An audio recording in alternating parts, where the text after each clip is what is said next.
രഞ്ജിത്ത്, നമുക്കൊന്ന് ആദ്യം തന്നെ നമുക്കൊന്ന് പോകേണ്ടത് AICC-യിലേക്കാണ്. ഈ 80ാമത് സ്വാതന്ത്ര്യ ദിനത്തിന് ചരിത്രപരമായ ഒരു പ്രാധാന്യം കൂടിയുണ്ട്. ഈ സ്വാതന്ത്ര്യ ദിനത്തിലാണ് നമ്മൾ നമ്മുടെ വന്ദേ മാതരത്തിൻ്റെ 6 സ്റ്റാൻസയും 6 ഖണ്ഡങ്ങളും ചേർത്ത് ഇന്ന് ആലപിക്കുന്ന ഒരു ദിവസമുണ്ടായത്. അത് രാജ്യത്തെ സംബന്ധിച്ച് വളരെ ആവേശം പകരുന്ന ഒരു കാഴ്ചയായിരുന്നു. പിന്നീട് നമ്മൾ AICC-യിലേക്ക് എത്തുമ്പോൾ അവിടെ ഈ രാജ്യത്തിൻ്റെ സ്വഭാവ വൈവിധ്യങ്ങൾ ഇഷ്ടപ്പെടാത്ത ഒരു മുൻ കോൺഗ്രസ് അധ്യക്ഷയെയാണ് നമ്മൾ കാണുന്നത്.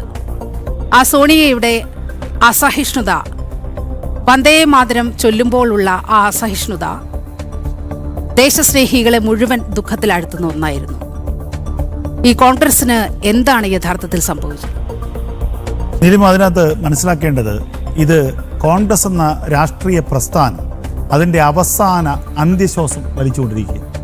അതിൻ്റെ അവസാന അന്ത്യശ്വാസം വലിക്കുന്നതിൻ്റെ ഏറ്റവും പ്രധാനപ്പെട്ട കാര്യങ്ങളിലേക്കാണ് അത് പോകുന്നത്.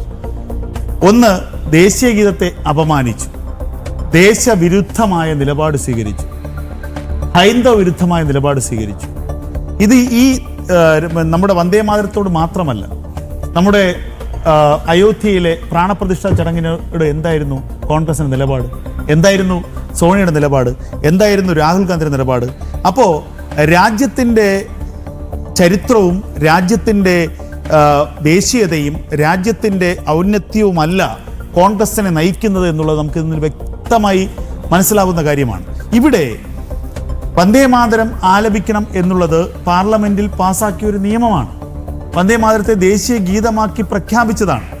ഞാൻ ചോദിക്കട്ടെ, കഴിഞ്ഞ എത്രയോ പതിറ്റാണ്ടുകളായി, നൂറ്റാണ്ടുകളായി ഇന്ത്യയുടെ ദേശീയതയുടെ ഒരു വലിയ മാതൃകയായി നിൽക്കുന്നതാണ് ഈ വന്ദേമാതരം.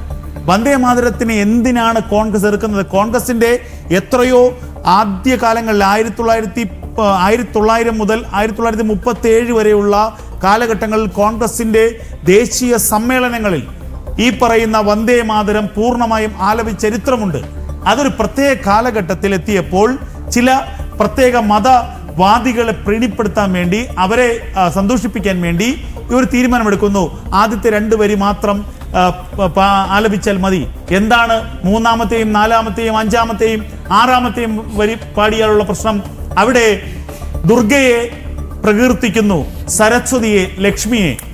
ഈ ഭാരത മാതാവ് എന്ന് പറയുന്നത് ഭാരത മാതാവാണ്. ഭാരത മാതാവിന് പലതരത്തിലുള്ള പ്രകീർത്തനങ്ങളുണ്ട്. ഭാരത മാതാവിനെ പലതരത്തിൽ ഇന്ത്യയിലെ വിശ്വാസികൾ ആരാധിക്കുന്നുണ്ട്. അത് ദുർഗയായി, ലക്ഷ്മിയായി, സരസ്വതിയായി ഒക്കെ ആരാധിക്കുന്നുണ്ട്.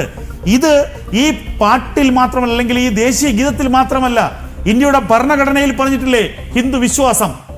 ശ്രീരാമന്റെ ചരിതം പറയുന്നുണ്ട് ഇന്ത്യയുടെ ഭരണഘടനയിൽ. ലക്ഷ്മണനെ കുറിച്ച് പറയുന്നുണ്ട്.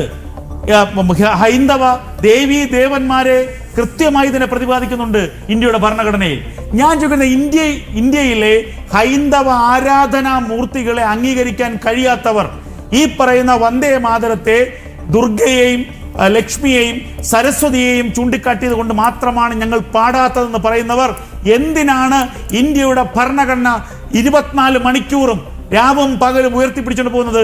ആ ഭരണഘടനയിൽ കൃത്യമായി പറയുന്നുണ്ട്, ഇന്ത്യ ഒരു ഹൈന്ദവ രാഷ്ട്രമാണ്. വിശ്വാസത്തിന്റെ പേരിൽ ഇന്ത്യ ഒരു ഹിന്ദു രാഷ്ട്രമാണെന്ന് പറയുന്നുണ്ട്. ആ ഹിന്ദു രാഷ്ട്രത്തിൽ ഹിന്ദു ദേവീ ദേവന്മാരെ പ്രകീർത്തിക്കും, അവരെ ആരാധിക്കും. അവരെ ആരാധിക്കുന്ന ഒരു തെറ്റുമല്ല എന്ന് കൃത്യമായി തന്നെ പറയുന്നുണ്ട്.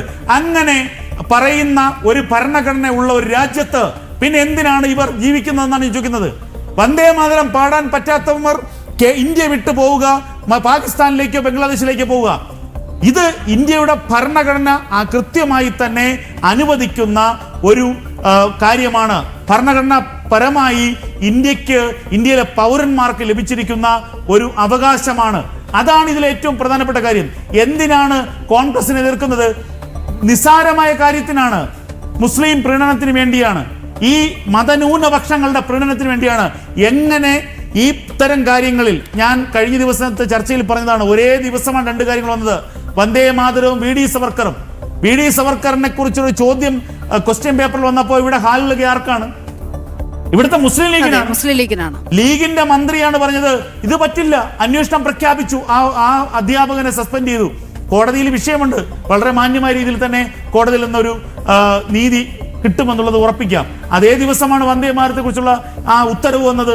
കേന്ദ്രത്തിന്റെ ഉത്തരവ് അംഗീകരിച്ചുകൊണ്ട് കേരളത്തിന്റെ ചീഫ് സെക്രട്ടറി കൃത്യമായി തന്നെ പറഞ്ഞു, എല്ലായിടത്തും ദേശീയ പതാക എവിടെയൊക്കെ നിങ്ങൾ ഉയർത്തുന്നുണ്ടോ അവിടെയൊക്കെ തന്നെ പൂർണ്ണമായും ആലപിക്കണമെന്ന് പറഞ്ഞു. ഞാൻ ചോദിക്കട്ടെ, കർണാടകയും ഹിമാചലും കോൺഗ്രസ് ഭരിക്കുന്ന സംസ്ഥാനമാണല്ലോ, തെലങ്കാന കോൺഗ്രസ് ഭരിക്കുന്ന സംസ്ഥാനമാണല്ലോ.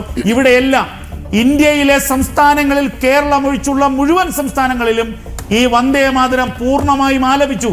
എന്തിനാണ് കേരളത്തിലെ ഭരണകൂടത്തിന്, കേരളത്തിലെ ഒരു മതവിഭാഗം? അതാണ് രഞ്ജിത്ത് നമുക്കൊന്ന് പരിശോധിക്കേണ്ടത്. വളരെ കൃത്യമായി മറ്റ് സംസ്ഥാനങ്ങളിൽ, കോൺഗ്രസ് ഭരിക്കുന്ന സംസ്ഥാനങ്ങളിൽ മാത്രവുമല്ല, JMM-ഉം കോൺഗ്രസും സംയുക്തമായി ഭരിക്കുന്ന ജാർഖണ്ഡിൽ പോലും ഈ വന്ദേ മാതരം പൂർണ്ണമായും ആലപിക്കുന്ന സ്ഥിതിയുണ്ടായി.